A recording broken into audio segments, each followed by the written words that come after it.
What is going on, everybody, and welcome back to another episode of TECSpertZ. My name is Nick Green, the News and Sports Director with WZMB. My name's Caleb, sports reporter for the East Carolinian. My name's Cannon Gates, station manager for WZMB. And we are back with yet again another episode of TECSpertZ. But before we begin, this programming is brought to you by the University of North Carolina at Chapel Hill School of Social Work. On-campus Master of Social Work programs include part-time 3-year, standard 2-year, and accelerated 1-year options. Applications are due in early 2026 for the fall semester. Students with a bachelor's in social work, psychology, sociology, education, and related majors are encouraged to apply. More information is available at go.unc.edu/UNCMSW. One more time, that's go.unc.edu/UNCMSW. Wow, Nick, you are really good at ad reads. Well, thank you, buddy. I really appreciate that.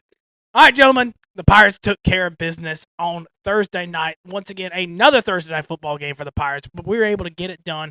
41-27 was the final score in this one.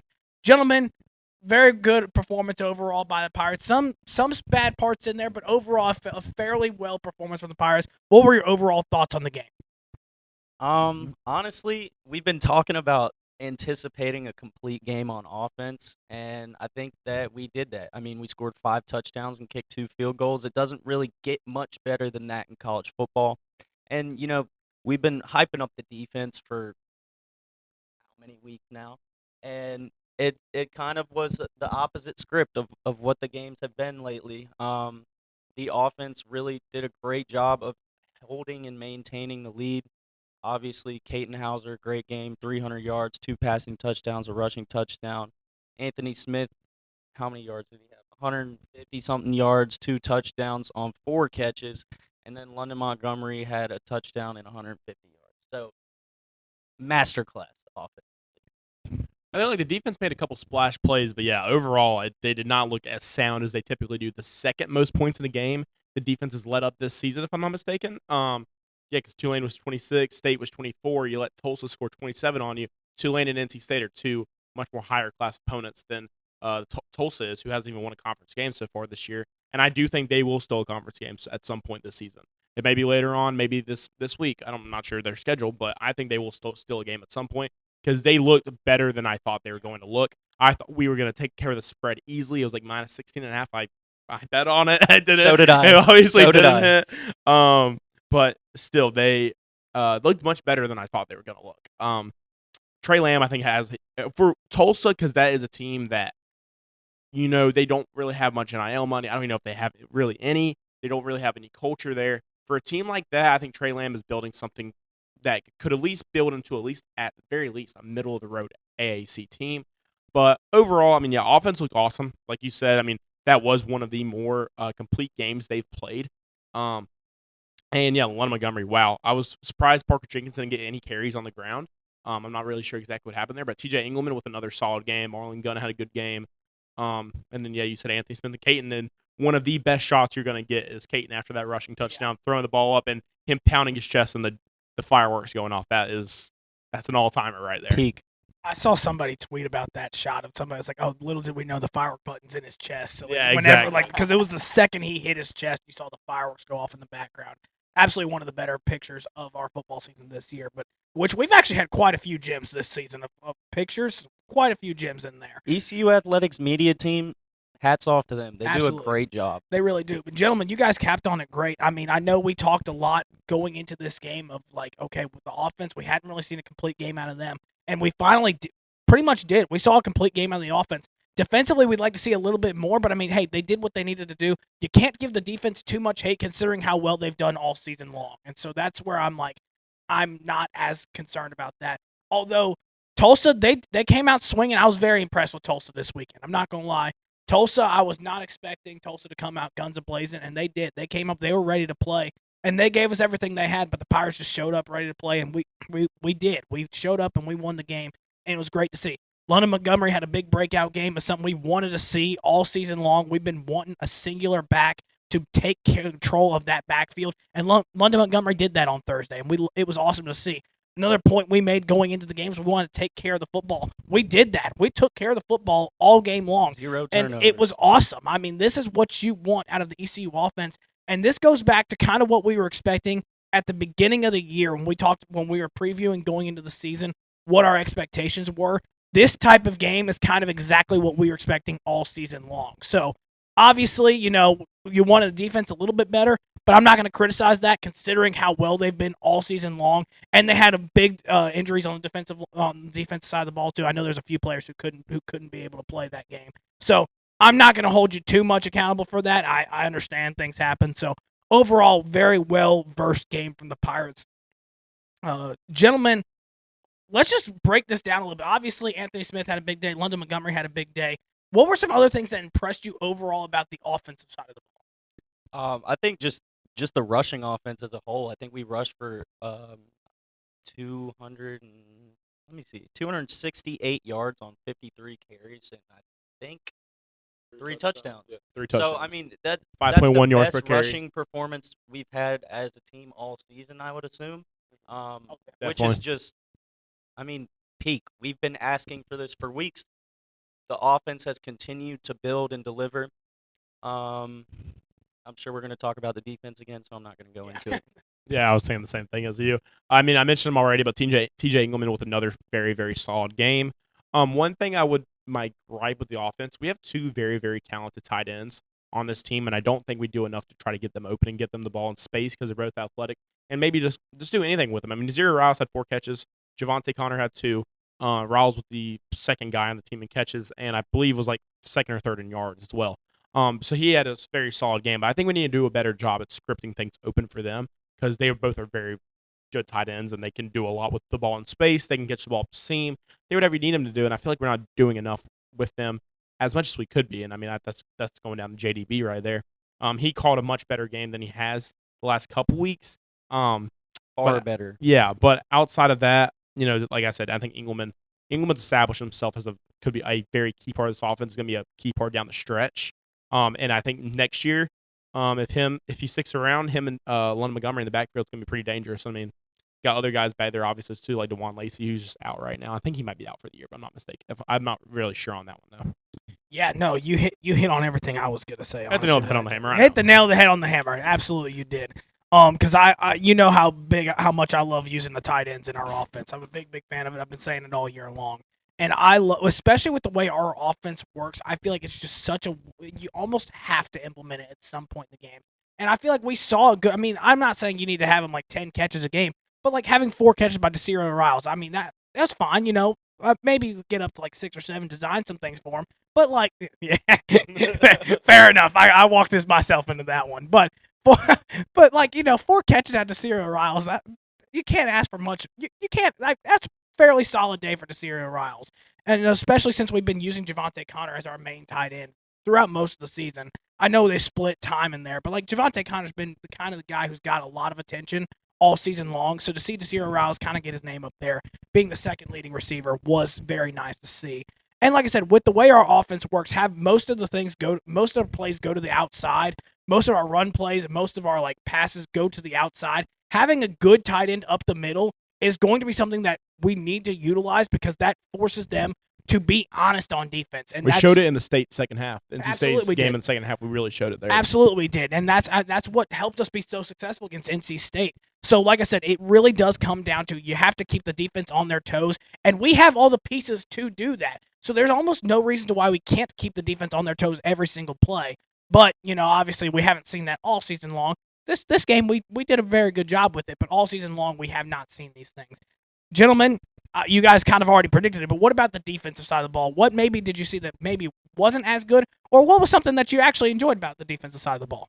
I think we had one of our best pass rushing performances of the season. We had 5 sacks and 10 tackles for loss. I think it really doesn't get much better there. When I went back and watched some of the highlights and stuff after the game, it was just a lot of chunk plays. Gave up a lot of chunk plays, both in the pass game and the run game, which is not something we've come to see this defense do very often. So that was a little bit surprising for me. Overall, though, I don't think I can really criticize them too much just because of that 5 sack, 10 tackle for loss performance. I think that this bye week we're going to get rested, we're going to get healthy. It's going to be back to the same old thing. We're going to have this great defense again, and hopefully the offense can continue to stack alongside the defense. Yeah, I mean everything you said is right. I want to hype up one guy who is a vocal leader of this defense, and his stats really aren't showing much this year, but I think he just really showed on the field. Is Raheem Craig? Really, I saw him flying around the field on Thursday night. I feel like we haven't really talked much about him this year, but I mean he is a guy in the locker room. Everyone loves Craig. I mean he's a happy guy. He's a joyous guy. He loves playing on the football field. Flies around at that edge rusher position. I mean another reason why you don't really see stats from a lot of our guys at the edge rusher position because they rotate around so much, and that's just our defense as a whole, really. But a guy like him, he really shows out, and I mean, I'm glad to have him. But I mean, he had a couple plays that I was like, oh, there you go, Craig. I haven't seen you in a while. I'm glad to see you're out there producing like that. But outside of that, no, I think you're right. And I mean, I'll say this right now, not this offseason, but in the next year or two, Josh Aldridge will be getting a call from a Power 5 school to be the defense coordinator there because he knows how to call the plays. He knows he's doing a very good job. I mean, you maybe say that's Harrell, but it looks like Aldridge has a lot of input there because the defense looked a lot more sound and a lot different than it did last year. So I want to shout out Josh Aldridge for that one. Yeah, I say the defense. Even after letting up 27 points, I still feel that way. Oh, 100%. And what's crazy about that is we had so much more talent defensively last year on the roster than we. I mean, for sure, because we talked about it. Yeah, we've had so much more talent on the roster last year, and we're getting more production this year than last year on the defensive side of the ball. I mean, we had good production defensively last year too, but we're having just as much, if not better, production this year too. Yeah, you guys hit the nail on the head on the hammer, 100%. The defensive line is what I was going to shout out to because, I mean, we were just able to get after the quarterback, and it's always good to see. Another point we made going into this game of what we had to do if we wanted to be successful in this game is we had to attack the quarterback, and we did just that. I mean, it was awesome to see J.D. Lampley, Raheem Craig. Love seeing them get some action in there. Love seeing them actually produce the way that we've been hoping they would do all season long. So it was great to see on that front right there. Gentlemen, we don't have a game to preview for next week. However, because we're on the bye week, we're currently sitting at 2-1 in conference play. And the American Conference right now, they have some good teams in it. They have some really bad teams too. And then there's some teams kind of in the middle of the pack. Obviously, what are your realistic expectations going forward for the Pirates from what you're going to expect from the remainder of the season? I think it's gonna depend a lot on the other teams. We're sitting at 2-1 in the conference, like Nick said. We're tied. Our conference record is tied with both North Texas and Memphis and Temple. So it's tight up there in that 4, 5, 6, 7 range. So it's really gonna depend a lot on the other teams. How I feel about this Pirates team, we don't play Navy. I think the toughest game we have left is Memphis, and we just got shown that they're beatable. So I have faith that we can, we can really win out. It's probable, like we have the talent to do it. We have both sides of the ball playing very well. We can put that together with some great coaching, and sky's the limit. I've been saying it since the beginning of the year. This team has a lot of potential. I would love to see us three seniors here, see an American championship, or even just an appearance. An appearance would be great too. That'd be a storybook ending. It would. It would. Come on, Pirates, do it for us. But yeah, I think that the sky's the limit for this team still. We got a bye week. We're gonna see how things shake out in the conference and go from there. Yeah, I mean, I don't see how 7-1 is not achievable at all. I mean, I definitely can see that happening. The main one is going to be Memphis, but we don't know how long Brandon Lewis is out for right now. I try to search it up, but the service down here sucks. But Brandon Lewis, Memphis starting quarterback, went down in that UAB game, and UAB ended up winning. But outside of that, I mean, Temple's a solid team. I've seen people talk about trap game. I don't think it's even a trap game anymore. They're just a solid football team, and we're playing there. I don't think home field advantage matters too much with Temple because they do play in Philadelphia Eagles Stadium, so I don't think that really matters that much. But still, you're going they ain't selling that out exactly. You're going there. We're playing at 2 p.m. next Saturday. I mean, that's not even a trap game at this point. That's just a good football team. Charlotte, we just better smack the crap out of Charlotte. They are, but we better smack the crap out of them. And then Memphis, obviously, and then UTSA and Florida Atlantic to end the year off. And I don't see why those games are not achievable at all. I mean, there are good teams, but, I mean, like Caleb already mentioned, the teams at the top, those teams besides Memphis are not at the top. So we need to show out. I don't see why we can't go 7-1 in the conference. Obviously, we would need some stuff to happen for us to make the American Championship, because we can go 7-1 but not make the American Championship, mainly based off Tulane.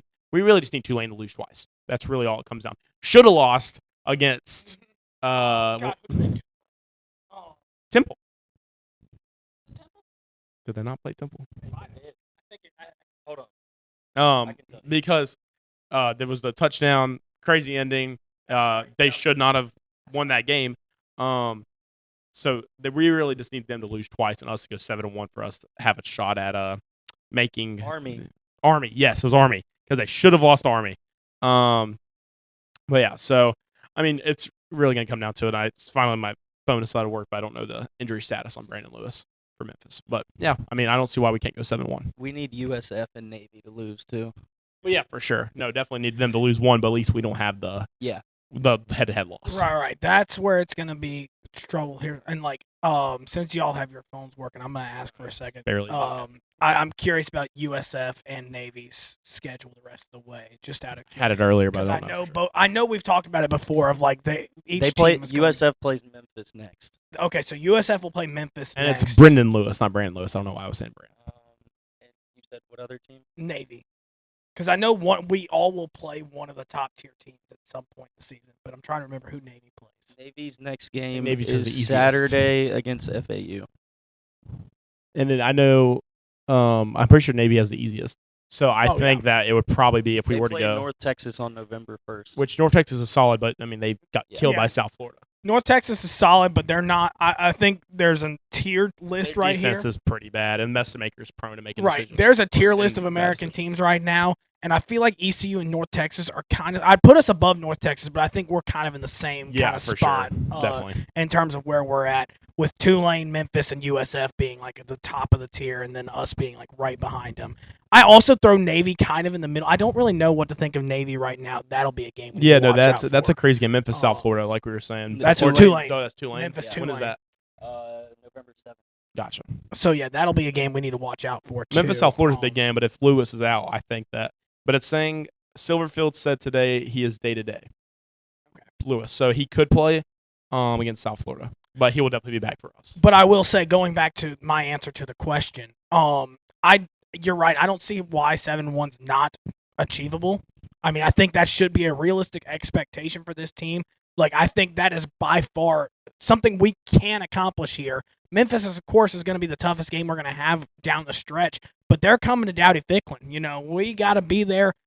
Guys, I know we've talked about the fan experience, the fans being there, whatever. That's the game we got to be at. Like, I'm not going to make many excuses for this one. That's the game we're going to have to be at no matter what. And I won't be in town. That's right. Cannon. Now, he does have a valid excuse for not being there, actually. So I'm not going to. Cannon's got a valid excuse to why he can't be at that game. Jackson Gates, why are you doing this to me? He's got a valid reason. But that being said, I tell you what, that's going to be a game that we're going to need to show out. Dowdy-Ficklen's got to be rocking that game. Not saying that it doesn't need to be rocking for the other games, too, because it definitely should be. We'll play Charlotte. Dowdy-Ficklen should be rocking. Yeah, that's going to be homecoming that game, too. Obviously, we want Dowdy-Ficklen to be rocking for those games, too. But the Memphis game is definitely one we got our eyes on right now. And I know people are saying trap game for Temple. Temple's going to be a close game. No way around it. We're going to Temple. It's on the road. It's going to be a close game. They're just a good team. The one game that if we lose it, it will be inexcusable. No, it's going to be Charlotte, North Carolina. Yeah. If we lose to Charlotte, listen, I was having a conversation the other day about this, actually. There is nothing in my football brain that says we should lose to Charlotte. That's how I felt last year, too. The only difference is Mike Houston was the head coach last year. That is the biggest difference. This year, I have a lot more faith in this team this year than I did last year. I feel like they got worse, too. Oh, they got so much worse. I think Albin's a good coach, but they've gotten worse. They got so much worse. It's not even close. Their one win was against Monmouth, and it wasn't a good win against Monmouth. And their injuries are they got a lot of injuries. They on do. That team. There is no reason why we should not win 55-7. No reason. We're not talking about Charlotte today. We're not previewing that game. But there is no reason why we should not. Please, dear God, if we lose this game, I'm going to absolutely lose my mind. That being said, Temple, if we were to lose to like a Temple or a Memphis, I'm hurt, obviously, like that's gonna sting, but it wouldn't sting nearly as badly. Like it's still like, okay, at least those were good teams. They're going to compete in this conference, and these are teams that we expected that they would do this. Charlotte, there's no excuses for that one. That's gonna be, and those are the main three teams. I mean, obviously we could lose to FAU. We could lose to those are obviously UTSA is well coached. UTSA. It's possible, but those are the games that's like, okay. So now that you're saying that Okay. those games are possible L's, what does the season look like if we? What does the off season look like? I'll pose the question that way. What does the off season look like if we lose 2 or 3 more conference games going forward? It depends on who we lose to. And how I don't think it matters. we have one more year of Caton House. Assuming if he he sticks stays, yes. around. Yeah. So what? I mean, if we that's a whole big can of worms, but like I don't think you get rid of Caton. no, you definitely don't get rid of Caton. But I'm talking about coaching staff. I don't think I don't think it you change matters. Yeah. I mean, I don't think there's really one area that would like. It had to be a one really bad area. Like I think our like this year, I'd say our worst position groups are O-line. Yes. And they are just like young. That's really all it is. Or they're either young or they transferred in. They may not have a lot of D1 experience, or they may not have any experience at all. I think that's a lot of it too. I think McCrimmon's really the only one who has experience. Really, these guys are just learning on the job. So I mean, or I don't know RL coach's name, but like he would be the only one. But I don't think he would have any right to be fired because they're young, and I mean they haven't played that bad. Besides, the first couple weeks wasn't great, but State wasn't great. But I mean, outside that, it really hasn't been that bad. Tulane wasn't iffy, but like still. I think all the people with the money, like Pirate Club and the boosters and all that stuff, are very much so behind Blake Harrell. So I just wanted to pose the question. Yeah, to no, see what I y'all don't thought. see that. I think Harrell honestly he'll be at the helm for at least 4 years. I can And I'm not yeah. counting last year. I'm counting this as year one. Like, Oh yeah. and I think that could be even with like a 2-win season. I mean, you get Yeah. Houston another shot after a 2-10 season. That's true. So I mean, I don't think there's any excuse or any reason to fire Blake Harrell. No, The school has had a long history of giving coaches like an extended. Yeah, time besides period. rough. Yeah. Well, not rough, but it was before Mike Houston. Who was the UC's coach before Mike Houston? Was it Scotty Moe? But Scotty Moe wasn't good, so. No, I'd say we did fire Ruff, Which they shouldn't have done yeah, that. Ruff But we did not. That's All the old head ECU fans are Ruff, they're still we pissed about miss you, that. yeah, Ruff. which I mean he's also at State, so that's another reason Yeah. why. we miss you, Ruff. But there'd be no reason to. I think the only coaching change you could see is even if, like I mentioned earlier this episode, is if Josh Aldridge left for another defensive coordinator job. Yeah. And I don't think he would. You're right. And I don't think yet, at least. And if he did, I think because we mentioned it before, a Jamari Riddle might go with him. Depending, we don't know their relationship or anything, but he might like he might like his system. Might be like, I'm going with you.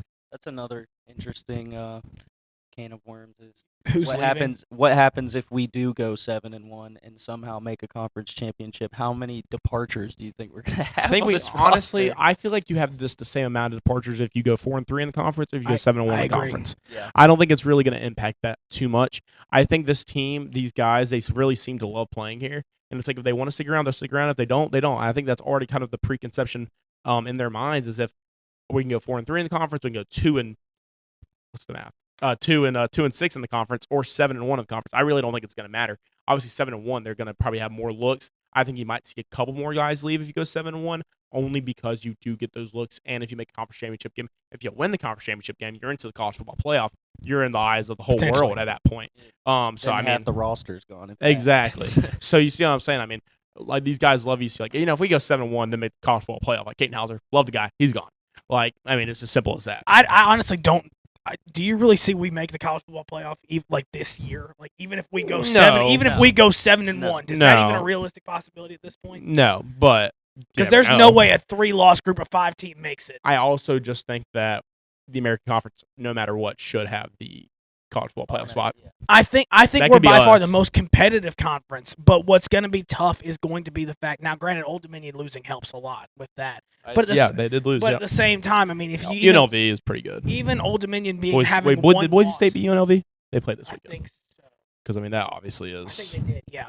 But even then, like if you're picking between a 1-loss Sun Belt and a 3-loss American, you're gonna have to give it to the 1-loss Sun Belt, even if it is a even if it was a worse loss than all three of our Or losses, Mountain you West, still whatever.